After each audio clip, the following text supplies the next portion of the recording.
শুভ সকাল বন্ধুরা, কেমন আছো? আশা করি ভালো আছো। যেখান থেকে আমার ব্লগটা দেখছো সবাই সুস্থ থেকো, ভালো থেকো। আমরাও খুব ভালো আছি। দেখো কত তাল বাগানে তাল গাছে তাল হয়েছে। এইবারে তাল পড়বে, পাকবে। আর তালের পিঠে, তালের বড়া খুবই ভালো লাগে খেতে। আর এই যে সমস্ত সংসারের কাজ হয়ে গেছে। দেখো ও এই সময় কাজে গেছিলো, তারপরে যখন ভিডিওর ভয়েস কালকে ভিডিওর ভয়েসটা দিচ্ছে, তারপর দেখো মাছ চলে এসছে। মাছ নিয়েছি, এটা পাড়ার উপর এসেছিলো, নিয়েছি 500 আছে মাছ, এখানে 30 টাকা নিয়েছে।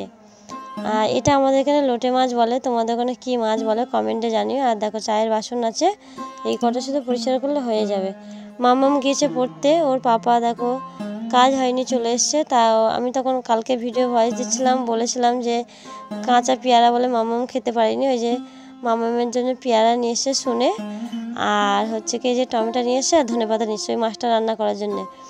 দেখো আমি ওকে বলিনি যে পেয়ারা আনবে, তো আমি তখন ও যখন ঘরে ছিল তখন আমি ভিডিওর ভয়েস দিচ্ছিলাম, তো ওই শুনে আবার ফের মামামদের জন্য পেয়ারা নিয়ে এসছে। আর হচ্ছে কি মামাম পড়ে আসেনি এখনও, ওকে স্নান করিয়ে খাইয়ে রেডি করে দেবো। ওর পাপা আজকে দিয়ে আসবে স্কুলে, যেহেতু আজকে বাড়ি আছে, কাজ হয়নি, দিয়ে আসবে। আমি এদিকে রান্নার জোগাড়জাটি করে নেবো। তারপর দেখো এই দেখো ছোটো মামু খেলা করছে, আর বিছানার অবস্থা দেখো, সমস্ত জিনিস টেনে হিঁচড়ে লাগাবে। এই দেখো তারপরে মাছটাকে ধুয়ে পানি বার হয়ে খুব পানি ঝরাতে দিয়েছি, শিলে সব মশলা বাটবো। আর দেখলে শিলের মধ্যে কটা শুকনো লঙ্কা নিয়েছি, ওটাকে বাটবো। আর এই যে 4টে পেঁয়াজ নিয়েছি, 2টো পেঁয়াজ দেবো বাটার মধ্যে, আর 2টো পেঁয়াজ কুচিয়ে দেবো, এই 2টো বাটার মধ্যে দেবো, শিলে বাটবো। আর এই লঙ্কাটা বাটবো, তাই ভাবছি কী করে বাটবো। তারপর দেখো সব কাটাকুটি হয়ে গেছে।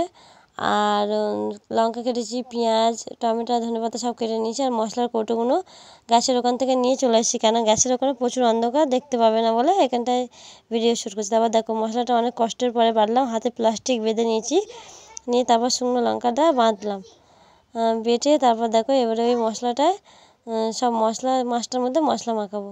দেখো সব মশলা দিয়ে মাছটাকে ভালো করে মেখে নিলাম, নিয়ে তারপরে দেখো আর কোনো ভিডিও শ্যুট করতে পারি না, সন্ধে হয়ে গেছে। তারপর পাপা সকাল সকাল চলে এসেছিলো, দেখো এখন মুড়ি খাওয়ার জন্য তোড়জোড় হচ্ছে। এই যে চপ নিয়ে এসছে, আর আমার হাতে আরেকটা হাতে, ওই যে হাতে দেখছো ফুরুলি, ওটা ফুরুলি বলে। আর এই যে এখানে ছোলা সিদ্ধ নিয়ে এসছে, ছোলাটাকে মাখা, সিদ্ধ ছোলা মাখা, তেঁতুল টক টক দিয়ে বেশ ভালো লাগে। আর ও যখনই বসে এটা দেখতে পেলে তখনই নিয়ে আসে, এটা সচরাচর বসে না, আর হচ্ছে কি তাড়াতাড়ি শেষ হয়ে যায়, টেস্টি খুব। ওই জন্য করে ওই আজকে সকাল সকাল বাড়ি চলে এসছে বলে দেখতে পেয়েছে, নিয়ে এসছে বাড়ির জন্য। আর যে মামামরা এখন পড়াশোনা করে উঠলো, এই যে মুড়িটা মাখবো, আলু সিদ্ধ হলে ও মাখবে, আর কোনো মুড়ি টুড়ি মাখার হলে আমি মাখবো। এটা আমাদের দুজনের মধ্যে। দেখো ও সব দিল, ওই যে ছিঁড়ে ছিঁড়ে ওই যে চপ ফুরলিগুলো ওর মধ্যে, ওটাকে ভেঙে দিল, আর আমি এটাকে এখন মাখাচ্ছি। পারলে ও মাখতে পারতো, কিন্তু আমাকে দিয়ে মাখালো। এইটাই হচ্ছে দুজনের মধ্যে ভালোবাসা। তারপর দেখো মুড়ি মাখানো কমপ্লিট হয়ে গেছে, এবারে খেয়ে নেবো। বড় মামা ওই বসে আছে, আর ছোটো মামা ওর পাপার কাছে আছে, যেহেতু বদমাইশি করছিল বললো পাপা ধরে আছে। আর দেখো মুড়ি মাখানো হয়ে গেছে, এবারে খেয়ে নেবো। মুড়ি খাওয়া হয়ে যাওয়ার পরে তারপরে আর কোনো ভিডিও শ্যুট করিনি। আজকে কি হয়েছে জানি না, ভালোভাবে ভিডিও শ্যুটই করতে পারলাম না।